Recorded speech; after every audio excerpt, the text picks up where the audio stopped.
Eh bien, on pourrait ouvrir dans la parole de Dieu, dans la première épître de Paul aux Corinthiens, et on va lire le chapitre 6. 1 Corinthiens et le chapitre 6.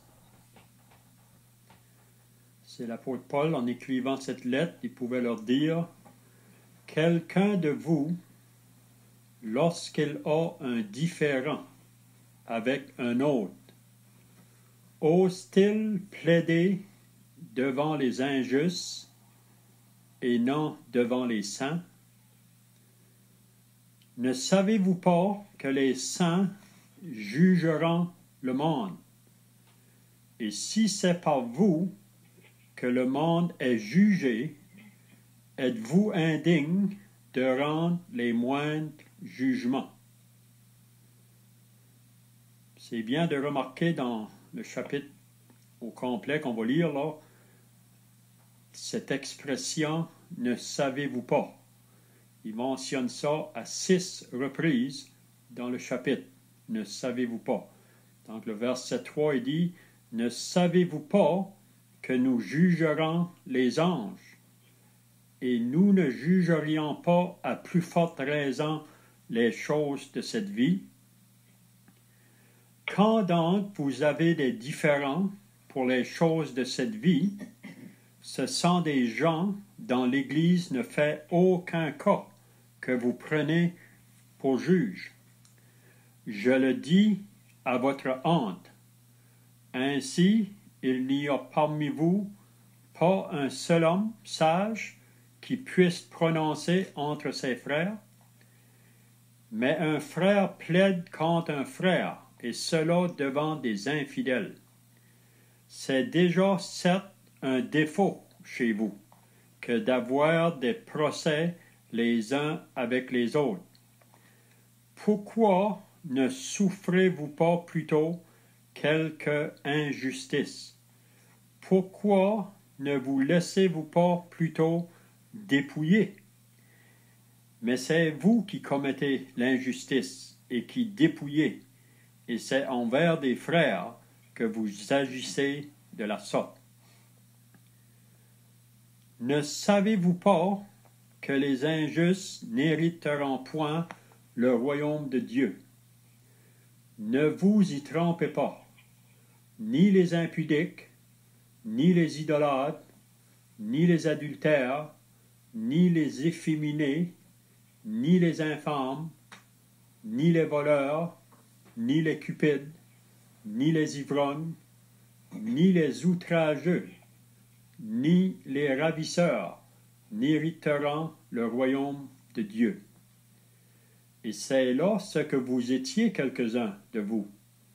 Mais vous avez été lavés, vous avez été sanctifiés, mais vous avez été justifiés au nom du Seigneur Jésus-Christ et par l'Esprit de notre Dieu. Tout m'est permis, mais tout n'est pas utile. Tout m'est permis, mais je ne me laisserai asservir par quoi que ce soit. Les aliments sont pour le ventre, et le ventre pour les aliments, et Dieu détruira l'un comme les autres. Mais le corps n'est pas pour l'impudicité, il est pour le Seigneur, et le Seigneur pour le corps. Et Dieu, qui a ressuscité le Seigneur, nous ressuscitera aussi par sa puissance.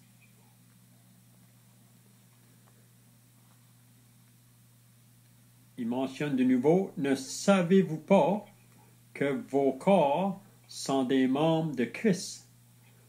Prendrais-je donc les membres de Christ pour en faire les membres d'une prostituée?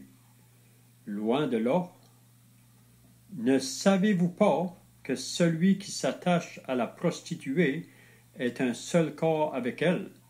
Car est-il dit, les deux deviendront une seule chair.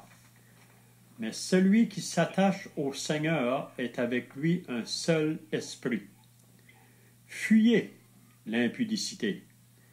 Quelque autre péché qu'un homme commette, ce péché est hors du corps.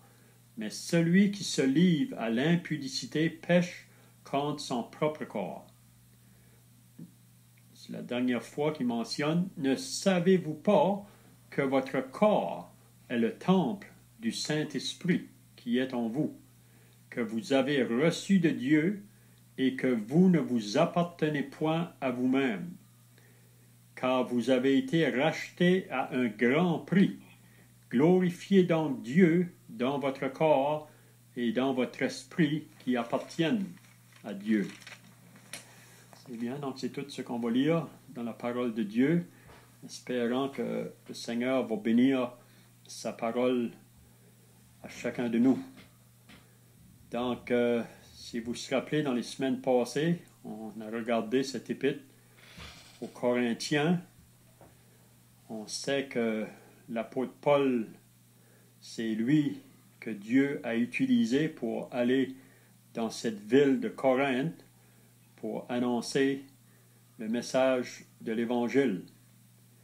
Si vous lisez dans les Actes des Apôtres au chapitre 18, on voit quand que Paul est arrivé dans cette ville. Puis on sait que cette ville était une ville qui était corrompue par le péché. C'était beaucoup adonné à l'idolâtrie, même qu'il y avait plusieurs temples d'idoles dans cette ville de Corinthe, puis aussi des temples de prostitution. Donc c'était la vie du péché dans toutes ses formes. Puis si vous vous rappelez, quand que Paul est arrivé là, même à un moment donné, Dieu lui a dit de parler dans cette ville, de ne pas se taire, parce qu'il y avait un grand nombre de personnes qui allaient croire au Seigneur Jésus. Puis on sait que Paul a passé 1 année et demie là, dans cette ville de Corinthe, après que des hommes ont été sauvés, après qu'une assemblée a été établie. Puis Paul a enseigné ces croyants-là. C'est ça qu'on lit au début là, de Corinthiens, qu'ils ne manquaient pas de connaissances, même que Dieu les avait pourvus de tous les dons nécessaires pour fonctionner dans l'assemblée. Il manquait de rien, si on peut dire. Mais là, Paul est parti de là. On sait qu'il y a d'autres qui sont venus. On sait que Apollos est venu aussi. Puis vous vous rappelez que Paul avait dit dans le chapitre 1 que lui est venu pour planter, Apollos est venu pour arroser. Donc c'était toujours dans le but de voir ces croyants-là grandir, progresser dans leur vie spirituelle. Mais comme qu'on a vu dans les semaines passées, ces croyants-là, après que Paul est parti de là, ils ont commencé à négliger leur vie spirituelle. Puis on peut voir que la chair a commencé à dominer dans leur vie. C'était pas l'esprit, c'était la chair. Donc on a vu que Paul, quand il a écrit là, dans le chapitre 3, qui disait qu'il ne pouvait pas leur parler comme à des enfants spirituels, mais comme à des hommes charnels. Donc on avait dit qu'après 5 années, ces croyants-là, à cause que la chair dominait, n'ont pas fait aucun progrès dans leur vie spirituelle. Puis même, si vous vous rappelez au chapitre 11, Dieu a déjà commencé à juger dans cette assemblée parce que ils allaient même s'asseoir à la table du Seigneur indignement, c'est-à-dire en ayant une vie de péché, que le péché n'était pas confessé dans leur vie, donc Dieu a dû commencer à juger là, dans cette assemblée-là. Donc, qu'est-ce qu'on a vu depuis le début? C'est que Paul a écrit cette lettre en premier. Il donne, si on peut dire, des bons côtés, que Dieu a réellement travaillé parmi ces gens-là.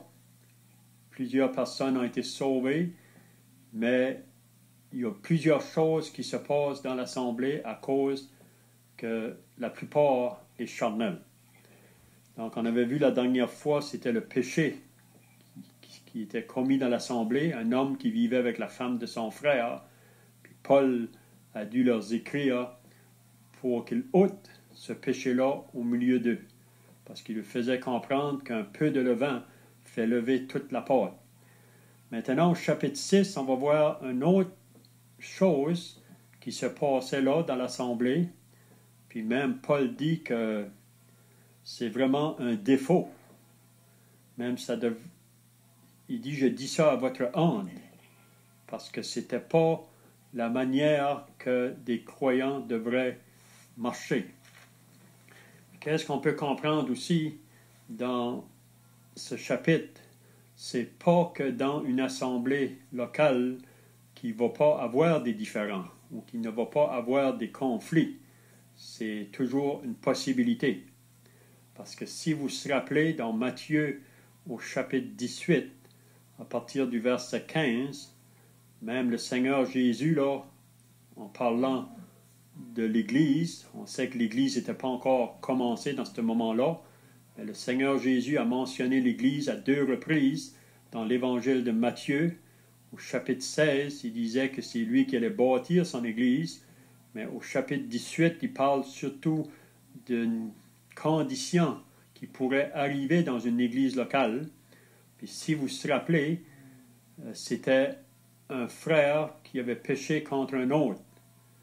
Puis Jésus disait vraiment comment que les choses devaient se procéder là, si que cela arrivait.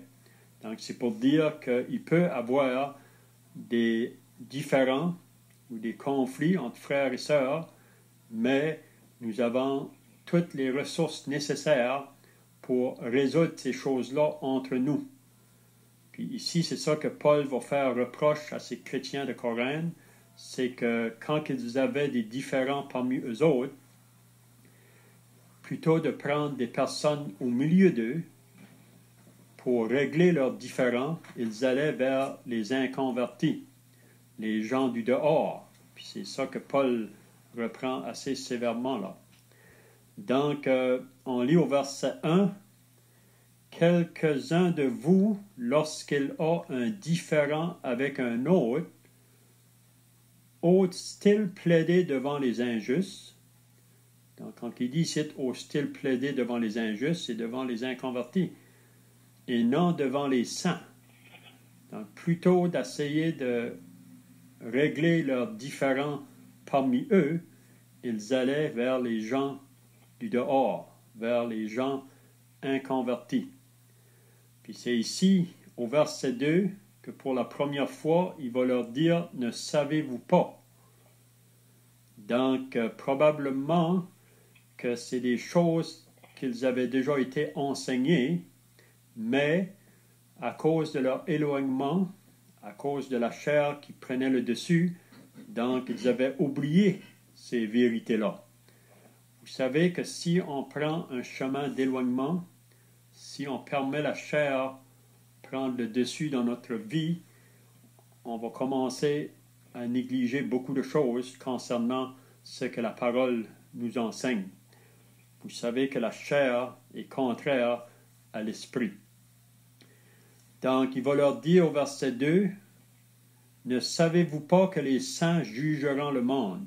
Si c'est par vous que le monde est jugé, êtes-vous indigne de rendre les moines jugement? » Si vous vous rappelez dans Matthieu 19, quand que Jésus, là, après que Pierre est venu à lui pour lui dire, « Seigneur, nous, on a tout quitté pour te suivre, qu'est-ce qui va arriver avec nous? » Puis vous vous rappelez que Jésus avait dit que les 12 apôtres, un jour, seront assis sur 12 trônes, puis jugeront la nation d'Israël.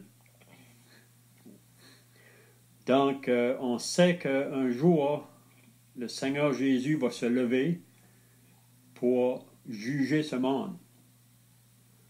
Aujourd'hui, il est là toujours pour sauver les pécheurs, non pas pour les juger.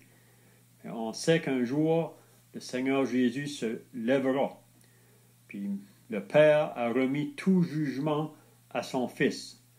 Puis nous, parce que nous sommes associés avec lui comme l'épouse de Christ, nous qui sommes son Église, on sait que l'Église est vraiment le peuple, on peut dire, le plus haut, si on peut dire, là, qui va être associé avec Christ, même dans ses jugements.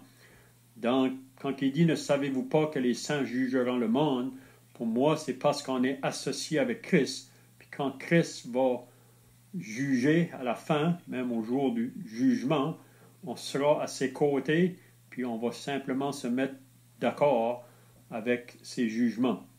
Puis aussi, vous savez que dans le royaume, quand il va établir son règne, on va être associé aussi à lui, puis même il va nous donner, il va nous confier même du travail dans le royaume, puis là aussi on aura des jugements à faire. Donc il dit, ne savez-vous pas que les saints jugeront le monde? Puis il va dire aussi, ne savez-vous pas que nous jugerons les anges, et nous ne jugerions pas à plus forte raison les choses de cette vie? Donc qu'est-ce que Paul veut faire comprendre aux Corinthiens? Que si nous les chrétiens ou les saints, on va juger le monde, si on va juger les anges, est-ce qu'on ne pourrait pas juger les affaires de cette vie parmi nous, les choses qui peuvent se passer dans une assemblée locale? Donc, il va dire, quand donc vous avez des différends pour les choses de cette vie, ce sont des gens dont l'Église ne fait aucun cas que vous prenez pour juge. Donc, c'était vraiment grave. Puis ça, c'est une exhortation qui doit être pour chacun de nous. Quand il y a des choses qui se passent parmi nous, on devrait garder ça dans l'assemblée et non pas aller vers le monde autour de nous pour exposer ces choses-là. Comme j'ai dit tout à l'heure dans Matthieu 18, vous vous rappelez, quand que Jésus a dit, si un frère, un autre a péché contre lui, il disait que le frère qui est offensé, il devrait aller voir le frère qui l'a offensé, puis essayer de régler ça entre eux autres. C'est ça la première chose qui devait être faite. Donc, dans une assemblée, s'il y a un indifférent, un conflit entre deux frères ou deux sœurs, on devrait chercher entre nous à régler cela. Puis vous vous rappelez que dans Matthieu 18, quand que le frère qui est offensé va voir l'autre, l'autre refuse d'admettre qu'il a offensé le frère. Mais il a vraiment offensé. Ce n'est pas un soupçon, là. C'est vraiment quelque chose qui s'est fait. Donc, le frère offensé, qu'est-ce qu'il doit faire ensuite? Il doit aller chercher 2 ou 3 témoins, ou 1 ou 2 témoins pour être avec lui. Puis encore là, il va aller voir le frère, mais c'est toujours au milieu de l'assemblée, c'est pas vers les gens du dehors. Ensuite, encore là, le frère qui a péché contre l'autre refuse d'admettre. Donc, qu'est-ce qu'il doit faire? Ça doit être apporté à l'Église, ou aux responsables, aux anciens de l'Église. Puis là, quand eux viennent parler avec ce frère-là, et qui refuse encore, donc là, il y a une possibilité que le frère peut être mis en dehors de l'Assemblée, sur la discipline, parce qu'il n'agit pas vraiment comme un croyant, il agit comme un inconverti, c'est ça que Jésus dit. Donc, mais tout le processus doit se faire parmi nous. On ne doit pas aller vers les gens du dehors pour régler nos difficultés. Donc, c'est ça que Paul veut le faire comprendre ici. Donc, c'est un mal parmi les chrétiens de Corinthe. Donc, il dit au verset 5, « Je le dis à votre honte. » Donc, pour Paul, il dit, c'est une honte vraiment d'agir de cette manière-là parmi vous. Et ainsi, il n'y a parmi vous pas un seul homme sage. Paul dit, est-ce qu'il n'y a pas quelqu'un parmi vous sage qui peut vous donner conseil ou vous aider dans ce différend-là, qui puisse prononcer entre ses frères? Donc, on voit que dans une assemblée locale, Dieu a élevé des hommes comme surveillants, comme responsables. Puis quand il y a des différends ou des conflits qui se passent dans une assemblée, ou même des décisions qui doivent être prises à un moment donné, donc les responsables devraient être capables de faire ça. Mais là, il dit au verset 6, « Mais un frère plaide contre un frère, et cela devant des infidèles. » Donc, ici, il s'amène même en cours devant les inconvertis, devant les gens inconvertis. Mais Paul met ça bien clair que c'est mal de faire ça parmi eux. Ça brise le témoignage. Vous savez, une assemblée dans une localité doit porter un témoignage pour Dieu. On est appelé à être une lumière. On est appelé même un chandelier d'or. On devrait porter un exemple devant les gens autour. Mais ici à Corinthe, à cause de leur vie charnelle, ces choses-là se faisaient.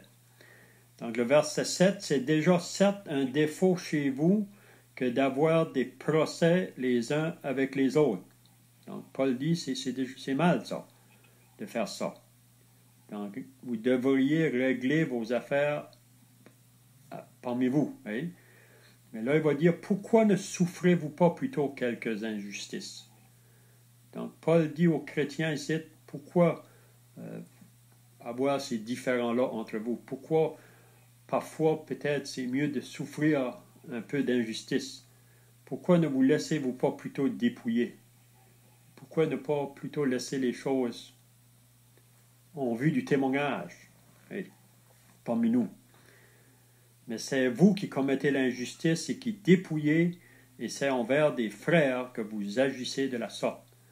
Donc Paul veut simplement dire que c'est honteux. Ça ne devrait pas se faire parmi les enfants de Dieu.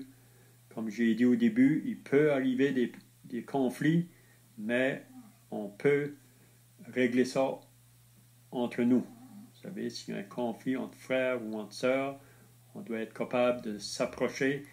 Et si moi j'ai offensé quelqu'un, je devrais être capable de l'admettre. Puis ensuite, si c'est un autre qui m'a offensé, je devrais être capable de pardonner. Et vraiment, une assemblée qui marche dans la communion avec Dieu, il doit avoir l'amour et le pardon. C'est toujours ces deux choses-là qui devraient régner parmi le peuple de Dieu. Maintenant, au verset 9, on arrive au troisième fois que Paul dit « Ne savez-vous pas ?» Donc ici, il va le faire comprendre. C'est pas qu'ils ne savent pas ça. Ils ont dû connaître ça déjà, mais comme j'ai dit, à cause de leur éloignement, c'est comme si ils ont oublié ça. « Ne savez-vous pas que les injustes n'hériteront point le royaume de Dieu? » Donc il leur dit que ceux qui ne sont pas sauvés et qui continuent à marcher dans leur vie de péché, qui n'ont jamais eu un jour de repentance dans leur vie, qui ne sont jamais venus à Christ pour croire en lui.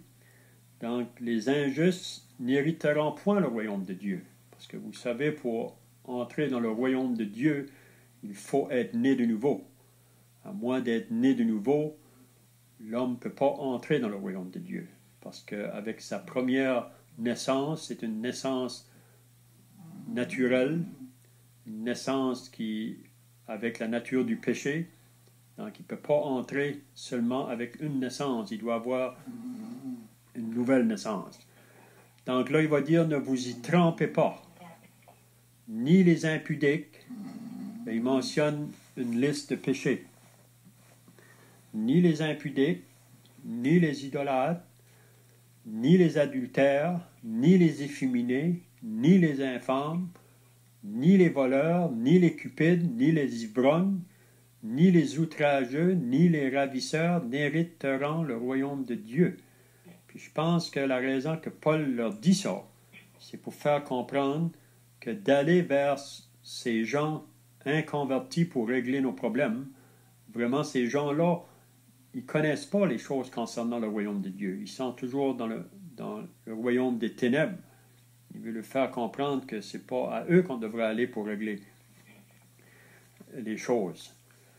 Donc, il mentionne donc ici une liste de péchés, que si une personne meurt dans cet état-là, et elle meurt dans le péché de l'impudicité, ou de l'idolâtrie, ou l'adultère, Jésus a dit, si vous mourrez dans votre péché, vous ne pouvez venir où je vais. Mais là, au verset 11, il va leur dire, Et c'est lorsque vous étiez quelques-uns de vous. Donc, Paul rappelle à ces croyants-là que parmi eux, autrefois, puis probablement tous, étaient dans cette vie-là autrefois.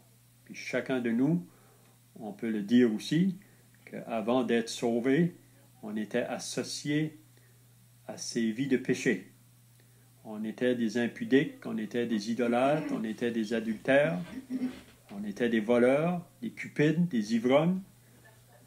Mais qu'est-ce qui est arrivé? Et c'est lorsque vous étiez quelques-uns de vous, mais vous avez été lavés. Donc c'est ça qui est beau. Quand une personne vient à la repentance, qu'il reconnaît que ses péchés l'amènent loin de Dieu, dans le jugement de Dieu, dans la perdition.